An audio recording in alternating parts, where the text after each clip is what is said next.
नमस्कार। आपका बात 25 में स्वागत है। तो बात 25 से हम ये बात कर लेते हैं कि असल में ये नूर खान एयर बेस में जो पाकिस्तान की बहुत ही महत्वपूर्ण जगह पर है, रावलपिंडी और इस्लामाबाद के पास है। उनके जो कमांड सेंटर है, हेड क्वार्टर है, GHQ है, उसके पास है। वहाँ पे छुपाया क्या जा रहा है? और ये बात इस तरह से सामने आई है कि भारत के 4 दिन के जो एक लिमिटेड वार था, भारत ने जो 4 दिन का ऑपरेशन सिंदूर किया है पाकिस्तान के आतंकवादी हमले के बाद में, उसने बहुत सारी चीज़ों को हिला के रख दिया है। पाकिस्तान में बार बार भूकंप के झटके आ रहे हैं। उस वो बहुत बड़ी बड़ी ही चिंता की बात है कि आखिर वो भूकंप के झटके आ क्यों रहे हैं।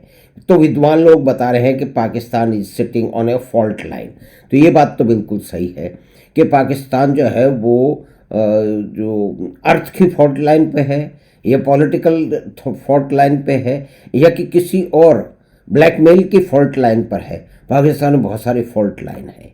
तो पाकिस्तान में जो लगातार अंदर कुछ झटके आ रहे हैं, आम लोग जो हो बिल्डिंग से रात को 1 बजे 2 बजे दोपहर में कभी भी निकल के भाग रहे हैं, उनका जीवन अस्त व्यस्त हो गया है। ये एक बहुत ही बड़ी चिंता की बात है। और दुनिया भर के जितने भी शांति प्रिय लोग हैं, जो गांधीवादी लोग हैं, जो मानवतावादी लोग हैं, उन्हें बड़ी चिंता है। तो हमें भी चिंता है भाई, हम भी तो शांति प्रिय लोग हैं ना। भारत में सभी लोग शांति प्रिय बसते हैं। और शांति प्रिय बसते बसते भारत ने एक नई परिस्थिति 10 साल में हासिल कर ली है कि भारत ने पाकिस्तान की इस बार बदमाशी का इतना माकूल जवाब दिया है, इतना बिफिटिंग रिप्लाई, स्टिंजिंग रिप्लाई दिया है कि उनकी समझ में नहीं आ रहा। यानी कि इसके अंदर बहुत बड़ा अर्थक्वेक हो गया, भूकंप आ गया है। तो जैसा कि बात हो रही है ना कि ऑपरेशन सिंदूर ने बहुत सारे लोगों को लंगूर बना दिया है, वो इधर से उधर उछल रहे हैं, उनकी समझ में नहीं आ रहा है कि हम करें क्या। तो इसी तरह क्या छुपाया जा रहा है नूर खान एयरबेस में, जहां पाकिस्तानी एयरफोर्स और डिफेंस के लोग जा नहीं सकते। अमेरिकन्स बता रहे हैं कि उनकी कनपट्टी पे बंदूक पिस्तौल रख के कह रहे हैं बच्चों get out from here, you have nothing to do, we have control of this place, get out. तो क्या छुपाया जा रहा है? तो कुल मिला के यही बात है कि जितना अर्थ को एक पाकिस्तान में आ रहा है, लगातार छोटे छोटे बर्थ को एक आ रहे हैं, वो कब तक आएंगे, वो क्यों आ रहे हैं, इसको पूरी तरह से बताया नहीं जा रहा, छुपाया जा रहा। यानी कि ऑपरेशन सिंदूर के बाद भारत ने जो भी कुछ कर लिया है, एक गांधीवादी देश ने, जो कि दुनिया का सबसे बड़ा पहला या दूसरा डिफेंस इक्विपमेंट का इंपोर्टर था, जो लगातार इंपोर्ट करता चला जा रहा था, उसने ऐसी छलांग लगाई है कि 4 दिन के युद्ध में सारी दुनिया को बता दिया कि वो इस क्षेत्र में एक नया दादा है। अब नए दादे के आने से पुराने दादे तो खुश होंगे नहीं, वो तो कहेंगे अच्छा बच्चों ये कहाँ से आ गया, ये कल तक तो यहाँ शांति का झंडा ले घूमता था, आज बड़े बड़े जो है वो डिफेंस की इक्विपमेंट और लोग उसको खरीदने के लिए दौड़ रहे हैं, दुनिया के भाई सारे लोग। तो नूर खान एयरबेस में या दूसरे भी मुरीद के और दूसरे भी एयरबेस में, यानी कि भारत ने पहली बार ये सिक्योरिटी, एयर सिक्योरिटी जारी की। देखिए थल सेना की तो जरूरत ही नहीं पड़ी। तो यहाँ सारा का सारा जो ड्रोन के बारे में कहा जाता है कि जिस तरह से मशीन गन ने दुनिया में युद्ध का पूरा तरीका और सर पे खड़ा कर दिया, एक गोली की जगह धड़ाधड़ सैकड़ों गोली निकल रही है, इसी तरह से ये जो ड्रोन का जो हमला हुआ उसको भारत ने रोका है। उसको इजराइल नहीं रोक पाया, उसको रशिया नहीं रोक पाया। और रशिया में जो S-400 है, जो भारत की रक्षा प्रणाली का बेस वो भी है और दूसरे भी इक्विपमेंट हैं। तो भारत की टेक्निकल कैपेबिलिटी और डिजिटल वर्ल्ड में जो कैपेबिलिटी है, उसके कारण जो इंटीग्रेशन हुआ है डिफरेंट एलिमेंट्स का, उसके कारण ये हो पाया है। तो भारत ने एक विशिष्ट छलांग लगा करके हथियारों के जो बनाने वाले लोग हैं उनके बाजार में धमक से कूद पड़ा है। और इसमें अमेरिका के बहुत सारे इक्विपमेंट काम आ गए हैं, क्योंकि उन्होंने अपने बड़ी ही बेतरतीब तरीके से, क्योंकि भारत ने जिस तरह का उत्तर दिया है 4 दिन के युद्ध में, 6 और 7 तारीख की रात को, उसकी किसी को कल्पना ही नहीं थी। Nobody was thinking that India will be able to respond in such a precise and devastating manner. उन्होंने सोचा था ये तो थप्पड़ खाने वाला गांधी जी का देश है, जहाँ कहा जाता है कि एक थप्पड़ बेटा आ जाओ, दूसरा और मार लो, हम तो शांति प्रिय लोग हैं। ये शांति प्रिय एकदम से 10 साल में आयुध निर्माण में इतना बड़ा दादा कैसे बन गया? तो सब लोग परेशान हैं, चीन परेशान है। चीन के बारे में तो ये कहा जा रहा है, देखिए सारे अंदाजे हैं, बहुत सारे लोग, क्योंकि ये छुपी हुई बातें हैं। ना पाकिस्तान पूरी तरह से बताएगा उसने क्या किया, ना अमेरिका बताएगा, ना चीन बताएगा, वो तो भारत भी क्यों बताए। भारत में कुछ लोग लगातार ऊटपटांग बात कर रहे हैं कि ये हो गया या नहीं हो गया, ये बताइए भाई, क्यों बताएं? लड़ाई का टाइम चल रहा है और सीज फायर हुआ है, युद्ध को रोका है, पाकिस्तान की रिक्वेस्ट पे रोका है, लेकिन ये ट्रंप साहब क्यों कूदे पड़े? इसका सीक्रेट, जो डर्टी सीक्रेट है, वो नूर खान और दूसरे एयरबेसेस में है, जहां बताया जा रहा है कि कुछ ऐसी चीज़ें रखी हुई थी, वो परमाणु हथियार भी हो सकते हैं, वो पाकिस्तान के परमाणु हथियार भी हो सकते हैं।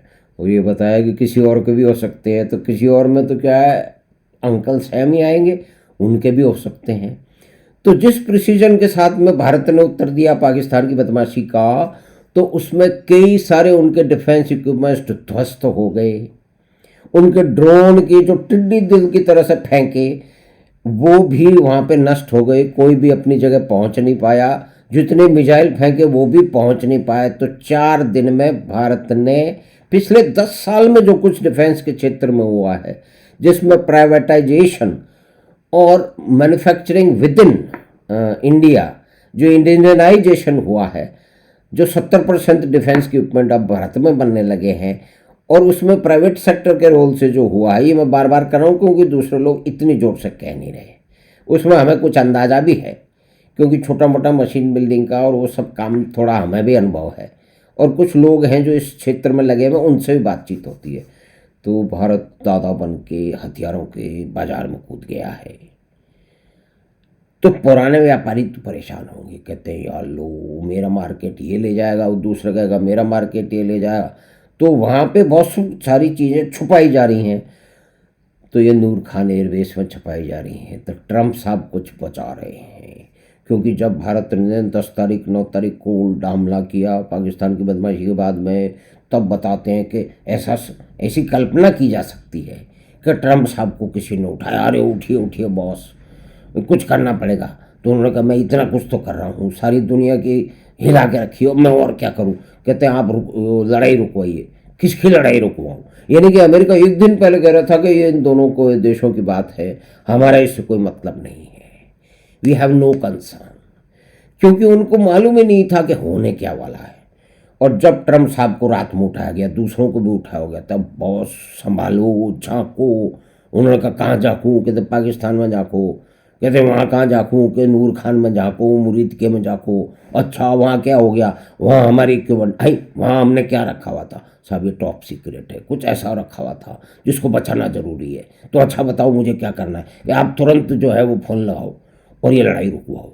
तो उन्होंने पाकिस्तान को कहा गुरु क्या करवा दिया तुमने, है तुम हमेशा जो है ना हमारी ऐसी की तैसी करवा देते हो, जल्दी से हिंदुस्तान को फ़ोन करो, लड़ाई रोको। क्यों? क्योंकि बाद में बताएंगे ये लड़ाई नहीं होनी चाहिए, ये बढ़नी नहीं चाहिए, हम शांति प्रिय हैं, ऐसा ही कुछ कहा होगा ना। वास्तविक तो बात बता इतनी जाती हो। तो पाकिस्तान ने उठा करके भारत के डीजीएमओ को फ़ोन किया, तो बॉस हम लड़ाई बंद कर रहे हैं। तो भारत ने कहा बच्चों बंद कर दो, अच्छी बात है, भारत खुश हुआ। लेकिन अगर आपने गड़बड़ की तो फिर गोली की जगह गोला आएगा, और ये बात प्रधानमंत्री ने कह दी। तो इसके बाद में इस ऑपरेशन संदूर ने बहुत सारे लोगों को लंगूर बना दिया है।